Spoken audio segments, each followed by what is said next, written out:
భట్టి గారు నిన్న మాట్లాడుతూ 2018లోనే సైట్ విజిట్ సర్టిఫికెట్ ప్రతిపాదన ఉందని చెప్పే ప్రయత్నం చేశారు. కానీ ఇక్కడే అత్యంత కీలకమైన మౌలిక ప్రశ్న తలెత్తుతుంది. ఆ సిఫార్సు అసలు ఎటువంటి పనుల కోసం? ఇప్పుడు ఇదే కదా CMPDI సిఫార్సులు ఇచ్చింది అని భట్టి గారు బయటపెట్టిన డాక్యుమెంట్ ఇది. It's not my document. ఇందులో సైట్ విజిట్ సర్టిఫికెట్ ఎటువంటి పనుల కోసం పెట్టాలని వీళ్ళు సిఫార్సు చేశారు. అది కోల్ హ్యాండ్లింగ్ ప్లాంట్ కోసమా, కోల్ ఎవాక్యుయేషన్ సిస్టమ్ కోసమా, స్క్రీనింగ్ లేదా వాషింగ్ ప్లాంట్ కోసమా, లేదు ఓబీ వర్క్స్ నిజంగానే ఓవర్ బర్డెన్ రిమూవల్ కోసమా అనేది బయట పెట్టలే భట్టి గారు. జస్ట్ చదువుకుంటూ పోయింట్రు. నేను కూడా చదివి వినిపిస్తాను దీంట్లో నుంచి కొన్ని పాయింట్లు ఆయనదే. అయితే ఆయన ఒక లైన్ చదువుతాడు, ఒక లైన్ ఇడిచిపెడతాడు అంతే. ఇది నేను భట్టి గారు చదివారు. ఇందులో ఏముంటుంది? ఈ సింగరేణి టెండర్ పిలిచింది అని. ఇది 2018 design, supply, erection, commissioning, construction and testing of coal handling plant. ఇది తర్వాత భట్టి గారు ఇంకోటి చదివిండు.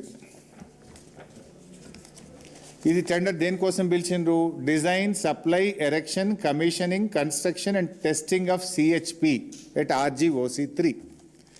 అట్లే చాలా విషయాలు చదువుతూ లాస్ట్కు డిఫెన్స్ కూడా పిలిచింది అన్నాడు. కేంద్ర ప్రభుత్వం డిఫెన్స్ కూడా సైట్ విజిట్ సర్టిఫికేట్ పెట్టింది అని కూడా నిన్న భట్టి గారు పెట్టారు. అది ఏంది? సైనిక్ స్కూల్ వాళ్ళు ఒక టెండర్ పిలిచిండ్రు. దీంట్లో విషయం ఏంది? ఇది supply and installation of cloth dryer, పిల్లల బట్టలు ఆరబెట్టే మిషన్కు సైట్ విజిట్ పెట్టిండ్రు. దానికి ఓబీ టెండర్స్కి ఏమైనా లింక్ ఉన్నదా? ఇది చూపించే డిఫెన్స్ వాళ్ళు కూడా పెట్టారు బై సైట్ విజిట్ అంటాడు. ఇది ఏంటిది? క్లోత్ డ్రయర్ ఎట్లా పనిచేస్తుంది అనేది వాళ్ళు పోయి ఫీల్డ్లో ఫిజికల్గా చూడాలి. కానీ దానికి సింగరేణి ఓబీ బ్లాక్కు ఏమైనా సైట్ విజిట్ సర్టిఫికేట్ సంబంధం ఉందా? సో పోనీ సింగరేణిలో కూడా గతంలో పిలిచినరు అని చెప్పే ప్రయత్నం చేసిండ్రు. These are all the tenders in Singareni. దీంట్లోకి నేను సింప్లిఫై చేసి టేబుల్ తయారు చేసిన. ఇది ఇస్తా మీకు నేను.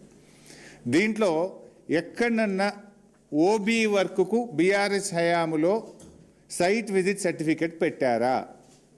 ఓవర్ బర్డెన్ రిమూవల్ కోసం BRS హయాంలో ఎప్పుడన్నా సైట్ విజిట్ సర్టిఫికెట్ పెట్టారా? ఈ నిబంధనలు ఎక్కడ కూడా ఓబీ వర్క్స్కు పెట్టమని ఏ సంస్థ కూడా పెట్టలేదు. భారతదేశంలో ఎక్కడ కూడా ఓబీ వర్క్స్కు సైట్ విజిట్ సర్టిఫికెట్ అనే విధానమే లేదు. దీన్ని కాంగ్రెస్ ప్రభుత్వం వచ్చిన తర్వాతనే తెచ్చారు. అది కూడా వివరిస్తా.